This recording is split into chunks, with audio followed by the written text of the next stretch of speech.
اعوذ باللہ من الشیطان الرجیم، بسم اللہ الرحمن الرحیم۔ السلام علیکم ورحمۃ اللہ وبرکاتہ۔ ایک نیا دن، ایک نئی صبح اور ایک بہت پیاری دل کو چھو لینے والی میریکل اسٹوری کے ساتھ آپ کی خدمت میں حاضر ہے آپ کی بہن۔ امید ہے بخیر و عافیت ہوں گے اور ایمان کے بہترین درجے پر ہوں گے اور اپنے اچھے وقت کا انتظار کر رہے ہوں گے۔ ایک بزرگ فرماتے ہیں کہ جو اچھے وقت کا انتظار کرتا ہے اس پر اچھا وقت ضرور آتا ہے، اور جو برے وقت کا انتظار کرتا ہے، یعنی اکثر و بیشتر آپ نے لوگوں کو کہتے سنا ہوگا، پیسہ رکھ رہے ہیں برے وقت میں کام آئے گا، یہ بچت کر رہے ہیں برے وقت میں کام آئے گی، یعنی انہوں نے ایک مائنڈ بنایا ہوا ہوتا ہے کہ ان کے اوپر برا وقت ضرور آئے گا، اور جو اپنے رب پہ یہ گمان کر کے بیٹھ جاتا ہے کہ اس کا برا وقت آئے گا اور پھر وہ ان چیزوں کو استعمال کر کے اس برے وقت سے نکل آئے گا، تو پھر اس کے اوپر برا وقت ضرور آتا ہے۔ اللہ تعالیٰ فرماتا ہے، میں اپنے بندے کے گمان کے قریب ہوں، تو بس دعائیں مانگتے رہیے اور اچھے وقت کا انتظار کیجیے، پورے امید، پورے یقین کے ساتھ کہ انشاءاللہ تعالیٰ میرا رب میری دعاؤں کو سن لے گا، قبول فرما لے گا اور مجھ پر اچھا وقت ضرور آئے گا انشاءاللہ تعالیٰ۔ اور ابھی بھی جو وقت ہے وہ بہت اچھا ہے۔ جب ہم پچھلی زندگی پر نظر ڈالیں گے اپنی، تو ہم دیکھیں گے بہت ساری چیزیں جو پہلے ہمارے پاس میسر نہ تھیں وہ اب بآسانی میسر ہیں، بہت ساری خوشیاں جو پہلے نہ تھیں، یعنی بہت ساری ایسی پریشانیاں جس پہ ایسا لگتا تھا کہ زندگی ختم ہو جائے گی، لیکن اللہ رب العزت نے ہاتھ پکڑ کر ہمیں ان پریشانیوں یا ان گناہوں کی وجہ سے ہو جانے والی کچھ غلطیوں یا پریشانیوں کی وجہ سے اللہ رب العزت نے ہمیں اس میں سے نکال لیا۔ تو انشاءاللہ تعالیٰ جب ان پریشانیوں سے نکل گئے تو یہ جو ایک پریشانی آپ کے دل کو پریشان کر رہی ہے، اللہ رب العزت آپ کی دعا کو قبول فرما لے گا اور پریشانی دور ہو جائے گی، اور آپ کی آنکھوں میں جو آنسو آئیں گے نا وہ خوشی کے آنسو ہوں گے، لگاتار آنسو بہہ رہے ہوں گے، اور آپ اپنے رب کا دل ہی دل میں اتنا شکر ادا کر رہے ہوں گے کہ اے میرے رب، میرے لیے یہ معجزہ ہو گیا، میری دعا قبول ہو گئی، مجھے تو یقین ہی نہیں آ رہا۔ انشاءاللہ تعالیٰ آپ حیرانی، پریشانی، خوشی کی ملی جلی کیفیت کے ساتھ بار بار اپنے رب کا شکر ادا کر رہے ہوں گے انشاءاللہ عز و جل۔ چلیے دوستوں، آج کی میریکل اسٹوری کی طرف چلتے ہیں۔ دوستوں، اولاد ایک بہت پیاری نعمت ہوتی ہے۔ اولاد اتنی پیاری نعمت ہے کہ اس کی جو خواہش ہے وہ انبیاء اکرام نے بھی کی ہے، جن کے واقعات ہمیں قرآن پاک میں ملتے ہیں۔ حضرت زکریا علیہ السلام کی جن کی عمر 90 سال ہو چکی تھی، جن کے سر سفید تھا اور ہڈیاں بوڑھی ہو گئی تھیں، انہوں نے اپنے رب کو پکارا تھا، اے میرے رب، مجھے اپنے پاس ایک پیارا سا وارث عطا فرما دے، اور تجھ سے مانگ کر میں کبھی مایوس نہیں ہوا۔ حضرت ابراہیم علیہ السلام جو کہ بڑھاپے پہ پہنچ چکے تھے، انہوں نے اپنے رب کو پکارا، اے میرے رب، مجھے صالح اولاد عطا فرما دے۔ حضرت مریم علیہ السلام، ان کی والد اور والدہ نے دعا کی تھی، یا اللہ ہمیں اپنے پاس سے نیک اولاد عطا فرما۔ ہم اس کو، یعنی پہلے ایک ہوا کرتا تھا کہ جب پہلی اولاد یا منت کی اولاد ہوتی تھی جسے اللہ کی راہ میں دے دیا کرتے تھے، یعنی مسجد میں جس طرح دے دیتے ہیں، یعنی مسجد کے کام کیا کرے گا، اللہ کی راہ میں ہوگا، تو پھر اللہ پاک نے بھی ان کی دعا قبول کی تھی اور بی بی مریم علیہ السلام ہوئی تھیں۔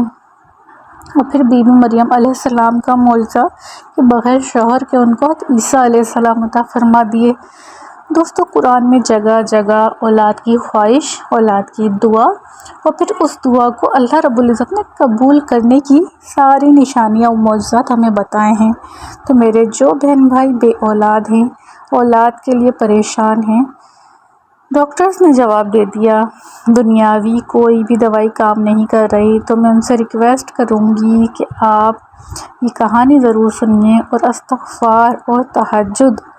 ان دونوں کو اپنا لیں۔ انشاءاللہ تعالی اللہ رب العزت ضرور آپ کی گود کو رحمت اور نعمت دونوں سے نواز دے گا۔ دوستوں، یہ بہن بتاتی ہیں شادی کو کچھ عرصہ گزر گیا تھا، یعنی کچھ ایسے پرابلمز فی الحال نظر نہیں آئی تھی، اور دونوں میاں بیوی کو بڑی بے چینی سے اولاد کا انتظار تھا۔ دونوں چاہتے تھے کہ وہ جلد سے جلد یہ خوشخبری سن لیں۔ وہ کہتی ہیں کچھ ٹائم گزر گیا، میں نارمل ہی رہی، لیکن جب ٹائم تھوڑا سا اور گزرا تو تھوڑی سی تشویش ہونی شروع ہو گئی۔ کہتی ہیں کہ ہر مہینے یعنی ایک امید ہوتی تھی کہ انشاءاللہ تعالیٰ اس سال اللہ رب العزت ضرور خوشخبری سنائیں گے، اس مہینے ضرور خوشخبری سنائیں گے، یعنی ہر مہینہ ایک آس کی کیفیت میں گزر جاتا۔ وہ کہتی ہیں اور ہر مہینے آس ٹوٹ جاتی اور میں خوب روتی پارک میں جاتی تو وہاں بچوں کو کھیلتا ہوا دیکھتی، دل چاہتا اٹھا کے اپنے سینے سے لگا لوں، بچوں کے ساتھ کھیلنے لگتی۔ کسی کزن، کسی پڑوسن یا جس کے یہاں بھی چھوٹے بچے ہوتے، میں ان کے یہاں بار بار جاتی، بچوں کو اٹھاتی، گود میں رہتی، پیار کرتی۔ کچھ ماں باپ تو میری کیفیت کو سمجھتے تھے، جو کچھ مائیں شاید ان کو لگتا تھا کہ شاید میری اولاد نہیں ہے تو کہیں میری نظر ان کے بچے کو نہ لگ جائے، تو وہ میری گود سے لے لیتی ہیں، کوشش کرتی کہ مجھ سے دور ہی رکھیں۔ میرا دل اندر سے خون کے آنسو یعنی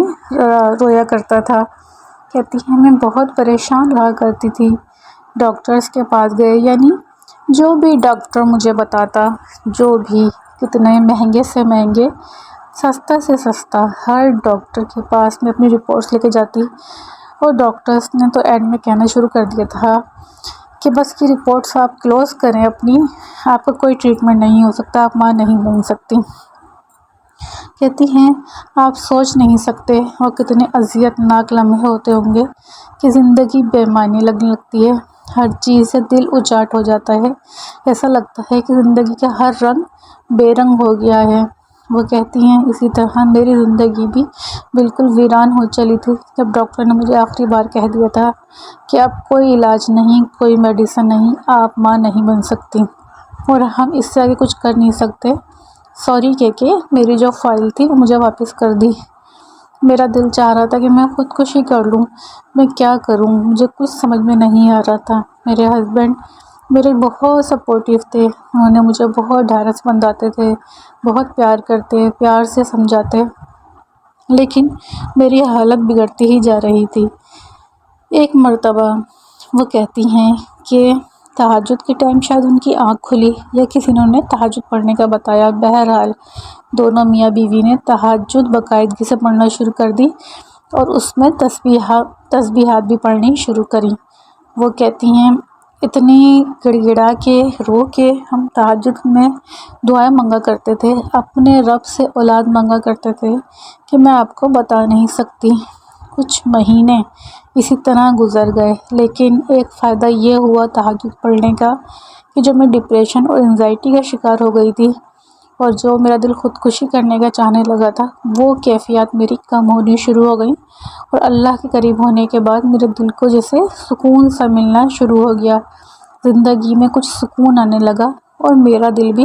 عبادت میں لگنے لگا، نماز کی پابندی ہونا شروع ہو گئی، اور تہجد تو میں اور میرے شوہر کوشش کرتے کہ باقاعدگی کے ساتھ پڑھیں۔ ہم دونوں اٹھتے، تہجد کی نماز پڑھتے، تسبیح پڑھتے اور خوب گڑ گڑا کے رو رو کے اللہ رب العزت سے دعائیں مانگتے۔ اللہ رب العزت اپنے بندے کے اٹھے ہوئے ہاتھ کی لاج ضرور رکھتا ہے، جبکہ بندہ اس کو رو رو کے پکارتا ہے، تہجد میں پکارتا ہے، کہ جب وہ کہتا ہے کہ ہے کوئی مانگنے والا کہ وہ مجھ سے مانگے تو میں اسے عطا کر دوں، ہے کوئی گناہ بخشنے والا کہ وہ مجھ سے گناہوں کی معافی مانگے اور میں اس کو گناہوں کو معاف کر کے اس کے گناہوں کو نیکیوں میں کنورٹ کر دوں۔ کہتی ہیں کہ یہی سلسلہ کچھ ماہ تک جاری رہا، اور پھر وہ خوشخبری جس کے لیے ایک طریقے سے ہم نا امید ہی ہو چکے تھے، اللہ رب العزت نے وہ خوشخبری سنا دی۔ ہماری حیرتوں کی انتہا نہ رہی، ہماری خوشی اور غمی ایک ملی جلی عجیب سی کیفیت تھی۔ بہرحال وہ بتاتی ہیں کہ ہم نے پھر بھی اللہ کا بے حد شکر ادا کیا اور تہجد پڑھنا نہیں چھوڑی، ہمارا وہی معمول رہا، اور یقین کریں اللہ رب العزت نے اپنا وعدہ نبھایا۔ اللہ رب العزت نے جو وعدہ فرمایا تھا مجھ سے مانگو میں عطا کروں گا، جو استغفار پڑھتا ہے اللہ رب العزت اس کو بیٹوں سے نواز دیتا ہے، اور اللہ رب العزت نے مجھے ٹوئنس ماشاءاللہ بیٹے عطا کیے۔ کہتے ہیں کہ کہاں تو ڈاکٹرز نے مجھے جواب دے دیا تھا، مجھے مایوس کر دیا تھا اور میری فائل کو سوری کہہ کے واپس کر دیا تھا کہ آپ ماں نہیں بن سکتی، اور کہاں اللہ رب العزت نے ایسے انعام اور اکرام کی بارش کری کہ 2 جڑواں بیٹوں سے مجھے نواز دیا۔ وہ کہتی ہیں اتنا بڑا میریکل، اتنا بڑا معجزہ ان سب بہن بھائیوں کے لیے کہ جو اولاد کی وجہ سے پریشان ہیں، جنہیں ڈاکٹرز نے جواب دے دیا ہے، جو یہ نہ سوچیں کہ ڈاکٹرز نے کہہ دیا تو وہ اب کبھی بھی ماں باپ نہیں بن سکتے، نہیں، بلکہ تہجد پڑھیے، کوشش کیجیے دونوں ہسبینڈ وائف تہجد کی نماز ضرور پڑھیں، یا پھر اگر وائف خود بھی پڑھنا چاہیں، ظاہر سی بات ہے بعض اوقات ہسبینڈ کے کام اتنی محنت کا ہوتا ہے کہ وہ نہیں اٹھ پاتے، لیکن کوشش کیجیے ہفتے میں 1 دفعہ ہسبینڈ میں ضرور تہجد پڑھیں، لیکن وائف تو ڈیلی ہی پڑھیں، بھلے آپ کے ہسبینڈ کے ساتھ کوئی مسئلہ ہو یا آپ کے ساتھ کوئی مسئلہ ہو، اولاد جو ہوتی ہے وہ دونوں کی ہی ہوتی ہے۔ تہجد میں اٹھیں، اپنے رب کو منائیں، گناہوں کی معافی مانگیں، گڑ گڑائیں، اتنا گڑ گڑائیں کہ آپ کی جو آہوزاری ہے، آپ کے جو آنسو ہیں وہ عرش تک چلے جائیں۔ اللہ رب العزت کبھی بھی بندے پر اس کی ہمت سے زیادہ بوجھ نہیں ڈالتا۔ میرا ایمان، میرا یقین ہے انشاءاللہ تعالی اللہ رب العزت آپ جو بے اولاد میری ویڈیو کو دیکھ رہے ہیں یا سن رہے ہیں، اللہ رب العزت بہت جلد تہجد اور استغفار کی برکت سے ان کی زندگی میں بھی یہ بہاریں ضرور لے کر آئے گا، اور وہ بھی اپنے اولاد کو اپنے سینے سے لگا کے اس خوشی کو محسوس کر سکیں گے جس کو میں محسوس کر رہی ہوں۔ اللہ رب العزت سے دعا ہے ہر بے اولاد کو نیک صالح زندگی والی پیاری سی اولاد سے نواز دے، آمین یا رب العالمین۔ ماشاءاللہ، سبحان اللہ۔ دوستوں، ایک عجیب سی کیفیت اس کہانی کو سننے کے بعد، ایک عجیب سی کیفیت، ایک ایمان کی مضبوطی محسوس ہوتی ہے۔ تو میرے وہ بہن بھائی جو کسی بھی مسئلے کو لے کر پریشان ہیں، بالخصوص جو اولاد کے معاملے میں پریشان ہیں، یہ کہانی سننے کے بعد، یہ میریکل اسٹوری سننے کے بعد انشاءاللہ تعالی آپ کے ایمان میں اور آپ کے یقین میں اضافہ ہوا ہوگا، اور انشاءاللہ تعالی آپ بھی بالکل اسی طرح مانگے جس طرح ان بہن نے ان کے ہسبینڈ نے مانگا ہے۔ انشاءاللہ تعالی اللہ پاک آپ کی جھولی کو جلد سے جلد مرادوں سے بھر دے گا، اور جو بھی یہ ویڈیو دیکھ رہا ہے، سن رہا ہے، اس کے دل میں جو بھی خواہش ہے، یہ میرے پاک بے نیاز محمد مصطفیٰ صلی اللہ علیہ وآلہ وسلم کے صدقے تمام بہن بھائیوں کی جائز مرادوں کو پورا فرما دے، اور میری بھی جائز مراد آپ سب کے صدقے پوری فرما دے، میری دعا کو بھی قبول فرما لے، آمین یا رب العالمین۔ تو دوستوں، آپ کو آج کی میریکل اسٹوری کیسی لگی؟ اچھی لگی ہو تو لائک کیجیے گا، شیئر کیجیے گا، چینل پر نئے ہیں تو چینل کو سبسکرائب ضرور کیا کیجیے۔ انشاءاللہ تعالیٰ کسی اور بہت پیاری سی میریکل اسٹوری کے ساتھ حاضر ہوں گی۔ جب تک کے لیے اجازت دیجیے، اپنی دعاؤں میں یاد رکھیے گا۔ السلام علیکم ورحمۃ اللہ وبرکاتہ۔ اللہ حافظ۔